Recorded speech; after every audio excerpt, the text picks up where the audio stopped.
గణేశాయ నమః, గాయత్రీదేవ్య నమః, మహాసరస్వతి నమః, లక్ష్మీ కుబేరాయ నమః. మీ అందరికీ కూడా ధనత్రయోదశి శుభాకాంక్షలు ముందుగా. అయితే అదృష్టం ఏమిటయ్యా అన్నట్లయితే కనుక 18వ తారీఖు అక్టోబర్ 2025 అంటే శనివారం రోజున ధనత్రయోదశి రాబోతోంది. ఇది ఆషామాషి ధనత్రయోదశి అయితే కాదు. ప్రతి ఒక్కరూ కూడా ఈ వీడియోని ఖచ్చితంగా చూడండి. ఈ వీడియో వల్ల మీ జీవితం ఖచ్చితంగా మారుతుంది, ఐశ్వర్యం ఖచ్చితంగా కలుగుతుంది, నేను చెప్పే చిన్న చిన్న పనులు చేసుకున్నట్లయితే. ఎందుకంటే ఈసారి ధనత్రయోదశితో పాటుగా తులా సంక్రమ దినం అవుతోంది. అలాగే ప్రదోషకాల శని త్రయోదశి కలిసి వచ్చింది. ఇన్ని రకాల మహాపర్వాలన్నీ ఒకే రోజు రావడం చాలా విశేషం. కాబట్టి ప్రతి ఒక్కరు కూడా ఈ రోజుని చాలా జాగ్రత్తగా వినియోగించుకున్నట్లయితే తృణప్రాయంగా మీ దరిద్రం అంతా పోయి సకల ఐశ్వర్యాలు కురవడమే కాదు, సమస్త భోగాలు కలుగుతాయి. ముఖ్యంగా శని దోషం సంపూర్తిగా తొలుగుతుంది. అయితే మనందరికీ చాలా ఇష్టమైనటువంటిది ఏమిటి అంటే కనుక లక్ష్మీదేవి. అంటే ధనం కావాలి మనందరికీ. ఎంచేదా కలియుగంలో ధనమూల పెద్ద జగత్, డబ్బు లేదే ఏ పని జరగదు. అయితే డబ్బు వస్తే సరిపోతుందా? కాదు, ఆ డబ్బు నిలబడాలి. నిలబడితేనే మనకి ప్రశాంతత. ఎవరికైనా చూడండి, సంపాదించింది కాదు, దాచుకున్నది తృప్తి మనిషికి. గొడ్డుకి తిన్నది తృప్తిట, మనిషికి దాచుకున్నది తృప్తిట. అంచేత మనం అందరం కూడా ఏంటంటే డబ్బు వెళ్ళిపోకూడదు అనుకుంటాం, దాచుకోవాలనుకుంటాం, లక్ష్మీదేవి స్థిర నివాసం ఉండాలనుకుంటాం. కానీ ఏం చేస్తుంది? చెంచు లక్ష్మి వస్తుంది, పొద్దున్న వస్తుంది ₹1,00,000, సాయంత్రానికి ₹1,00,000 ఖర్చయిపోతూ ఉంటాయి ఏదో ఒక దానికి. అంచేత ఎక్కడా నిలబడదు లక్ష్మీదేవి. అంచేత ఎవరైతే ఈ ధనత్రయోదశిని వినియోగించుకుంటారో, ఇంచేత కుబేరుడు ధనాదంతరికి కూడా కోశాధికారి. అంటే ధనం వెళ్ళిపోకుండా ఆపాలంటే ఎవరి అనుగ్రహం కావాలి? కుబేరుడు అనుగ్రహం కావాలి. ధనం రావాలంటే లక్ష్మీదేవి అనుగ్రహం, ధనం నిలబడాలంటే కుబేరుడు అనుగ్రహం కావాలి.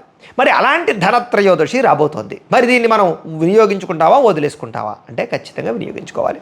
కాబట్టి చాలా నేను చెప్పినట్టుగా చేయండి. అయితే నా కోసం మీరు ఈ వీడియోకి ఎదరకు వెళ్ళే ముందర చిన్న పని చేయండి. ఏమి లేదు, కింద ఓం కుబేరాయ నమః అని చిన్న కామెంట్ పెట్టండి. దానివల్ల మీకు సంపూర్తి కుబేరానుగ్రహం కలుగుతుంది ఖచ్చితం. అలాగే ఒకసారి ఈ వీడియో కూడా ఒకసారి లైక్ చేయండి. ఇక అసలు విషయానికి వస్తే కనుక చాలా మంచి రోజు ఈ యొక్క ధనత్రయోదశి. అయితే మీరు కూడా కుబేరుడు అవ్వాలి అంటే కనుక ఈ రోజున ఖచ్చితంగా చేయవలసినటువంటి పూజ ఏమిటంటే కనుక లక్ష్మీ కుబేర పూజ చేయాలి.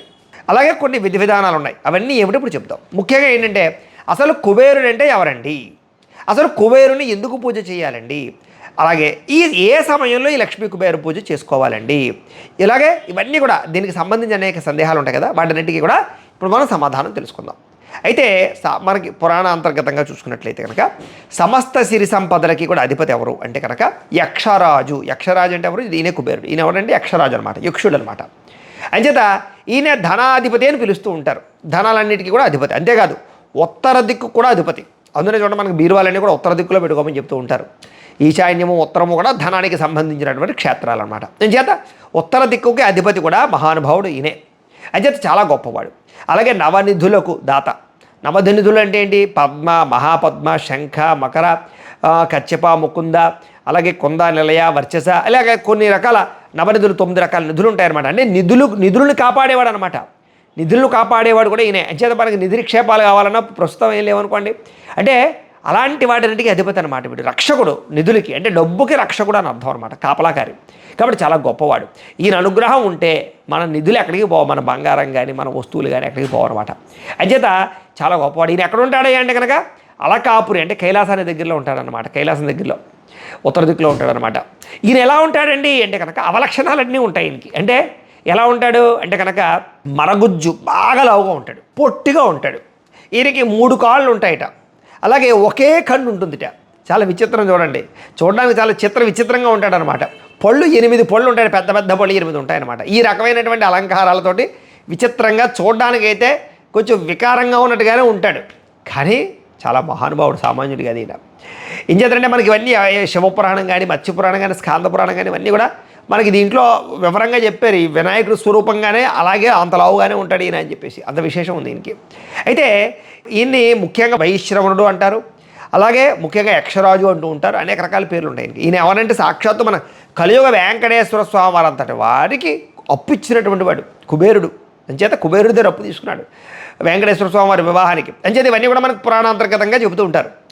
అయితే అసలు కుబేరుడు ధనాధిపతి అవ్వడానికి కారణం ఏమిటి, అసలు ఆయన పూర్వజన్మ వృత్తాంతం ఏంటి అని తెలుసుకుందాం మనం. అయితే అసలు పూర్వజన్మలో మహానుభావుడు ఎవరు అంటే కనుక మహాశివ భక్తుడి కుబేరుడు. అందుకనే ఈశ్వరో ఐశ్వర్యకారక. శివుడు అనుగ్రహిస్తే మనకి ధనానికి లోటు ఉంది. కుబేరుడు అంతటి వాడు ఈ శివుని పూజ చేయడం వల్ల కుబేరుడయ్యాడు. అంచేత మనలాంటి వాళ్ళం కూడా ఈ శివుని పూజ చేయడం వల్ల చూసుకోండి ఎంత విశేషమో. అంచేత ఈయన ఏమిటంటే కుబేరుడు పూర్వజన్మలో గుణనిధి అనేటటువంటి పేరుతోటి ఒక బ్రాహ్మణ కుటుంబంలో జన్మించేట. పేరేంటి? గుణనిధి. అయితే ఈ గుణనిధికి చిన్నతనం నుంచి కూడా వ్యసనాలు అలవాటైపోయాయి. చూడండి, చెడు స్నేహితులు దొరికారనుకోండి, అక్కలేని వ్యసనాలన్నీ అలవాటు అవుతాయి. దానివల్ల వ్యసనాలన్నిటికీ బానిసైపోయాడు. సంపాదించిందంతా పోగొట్టుకున్నాడు. ఆఖరికి తల్లిదండ్రులు సంపాదించిన ఆస్తి కూడా తగలెట్టేశాడు శుభ్రంగా, మొత్తం సర్వనాశనం చేసేసాడు. సరే, ఒకరోజు ఏం జరిగిందిరా అంటే తినడానికి ఏమీ లేదు. పశ్చాత్తాపడుతున్నాడు. నా వల్ల నేను పాడయ్యాను, నా కుటుంబం పాడైపోయింది, తల్లిదండ్రులు పాడు చేశారని బాధపడుతూ ఏం చేశాడంటే కొంచెం బాగా ఆకలిగా కూడా ఉన్నాడు. తినడానికి తిండి కూడా లేదనమాట. ఇంకేం చేయాలో తెలియక అక్కడ ఒక శివాలయం కనపడితే ఆ శివాలయంలోకి వెళ్ళిపోయి ఏం చేశారంటే భయం వేసేసింది ఆయనకి. ఆ శివాలయంలోకి వెళితే కట్టిగా చీకటి. ఆ చీకటి సమయంలో సరే అని చెప్పేసి అక్కడ ఏదో కాస్త తైలము ప్రబుదులు ఉంటే కనుక దీపం పెడదామని చెప్పేసి దీపాన్ని పెట్టాడు. దీపారాధన చేస్తూ భయపడిపోతున్నాడు కదా, భయంతో ఓం నమ శివాయ, ఓం నమ శివాయ, ఓం నమ శివాయ అంటాడు. అంటే శివాలయంలో ఉన్నాడు కదా, శివుడు రక్షిస్తాడని ఉద్దేశిస్తాడు. భయంతో ఓం నమ శివాయ అనుకుంటూ దీపాలు పెట్టాడు. అలా దీపాలు పెట్టి అలాగే ఆకలితో భయంతో గజగజ వణుక్కుంటూ ఓం నమ శివాయ, ఓం నమ శివాయ అనుకుంటూనే ఆఖరికి తిండి లేదు కదా అని చేత మరణం చెందాడు. అంటే కైలాసానికి వెళ్ళిపోయాడు అనమాట.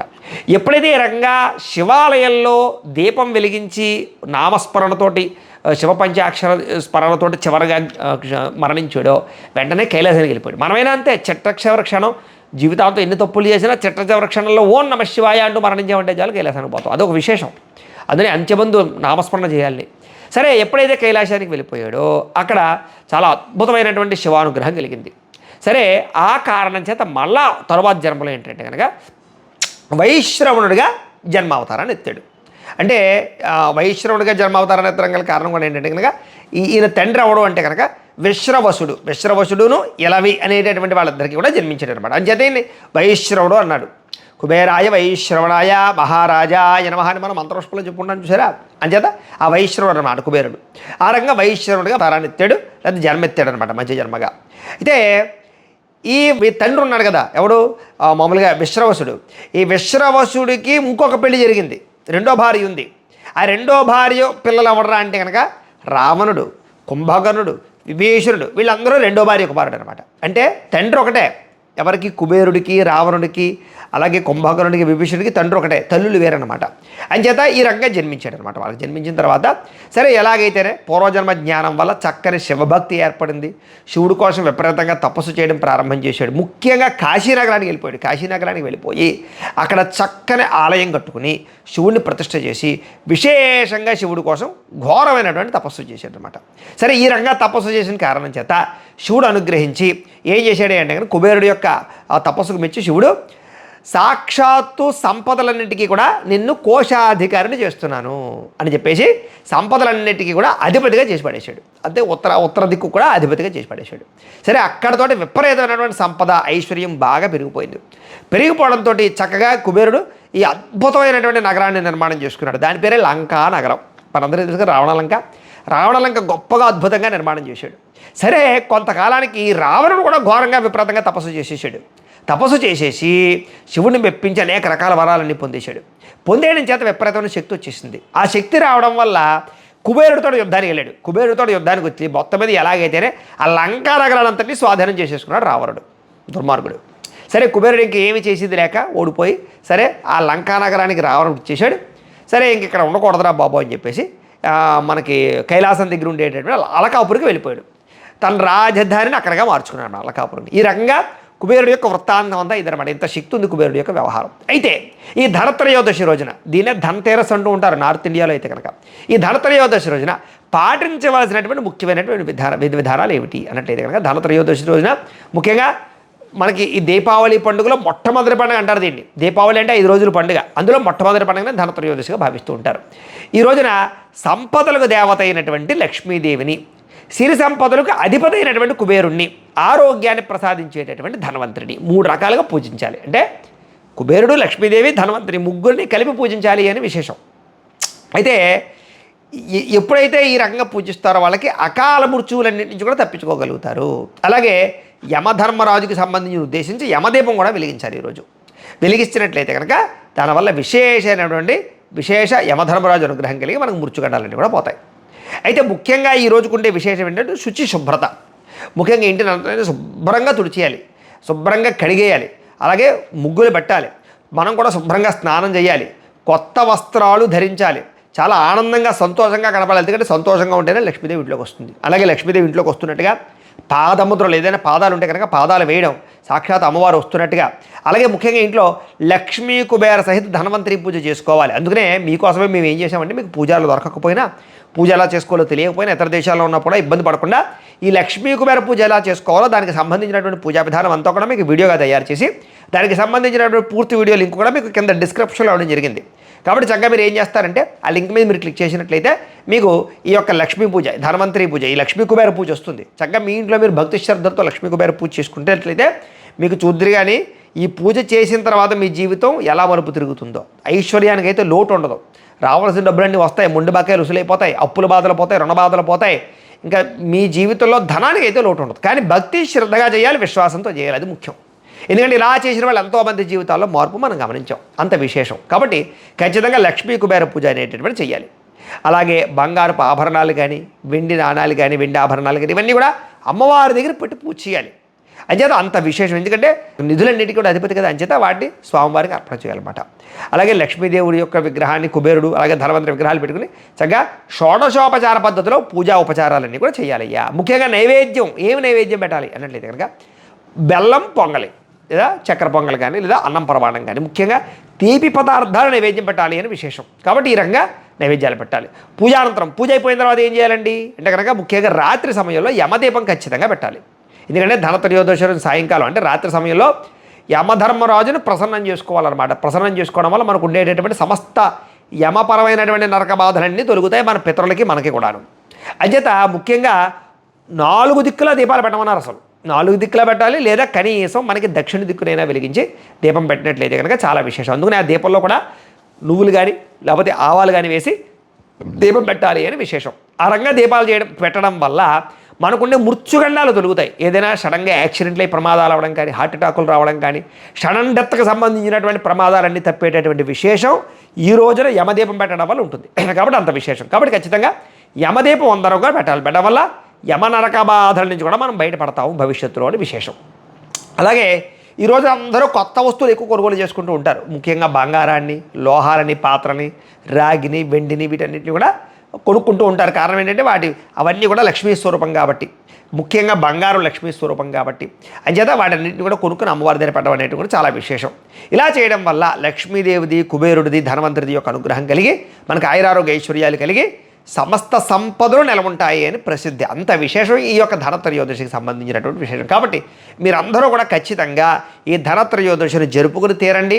అయితే ఈ మధ్యకాలంలో మన అందరికీ తెలుస్తుంది, పూర్వకాలం అయితే కనుక బాగా పూర్వీకులు ఆచరించేవారు, మధ్యలో ఇవన్నీ సాంప్రదాయాలు పోయాయి. కానీ నార్త్ ఇండియాలో అలా కాదు, ఖచ్చితంగా చేసుకుంటారు. ధనత్రయోదశి చాలా వైభవంగా చేసుకుంటారు. ముఖ్యంగా షేట్లు, మార్వాడీస్ అందరూ చాలా భక్తిగా చేసుకుంటారు. అందుకనే వాళ్ళకి ఐశ్వర్యానికి లోటు ఉండదు. అంచేత అదృష్టం ఏమిట్రా అంటే ఇప్పుడు ఈ యొక్క యూట్యూబ్ల ప్రభావం వల్ల, ఈ మీడియా ప్రభావం వల్ల అందరికీ తెలుస్తుంది, అందరూ చేసుకుంటున్నారు. చేసుకోండి. అందుకనే మీకోసం మేము ధనత్రయోదశి పూజ కూడా వీడియో కూడా తయారు చేసాం. కాబట్టి అందరూ ఆ వీడియోని వినియోగించుకునే ప్రయత్నం చేయండి అని ప్రత్యేకంగా తెలియజేస్తూ, ఇంకా రాబోయే రోజుల్లో నరక చతుర్దశి, దీపావళి, బలిపాడ్యమి, లేదా మనకి యమ విధికి సంబంధించినటువంటి వృత్తాంతాలన్నీ కూడా నెక్స్ట్ వీడియోలో మనం తెలుసుకునే ప్రయత్నం చేద్దాం. ఈ వీడియోకి అందరూ ఖచ్చితంగా లైక్ చేయండి. ఏమైనా అనుమానాలు ఉంటే కామెంట్ల రూపంలో పెట్టండి. అలాగే ఇంకా ఎవరైనా ఛానల్ సబ్స్క్రైబ్ చేసుకోకుండా ఉంటే కనుక ఖచ్చితంగా సబ్స్క్రైబ్ చేసుకోవాల్సిందిగా మనస్ఫూర్తిగా ఆశిస్తూ, గోబ్రాహ్మణేభ్యః శుభమస్తు నిత్యం. లోకా సమస్తాః సుఖినో భవంతు. స్వస్తి.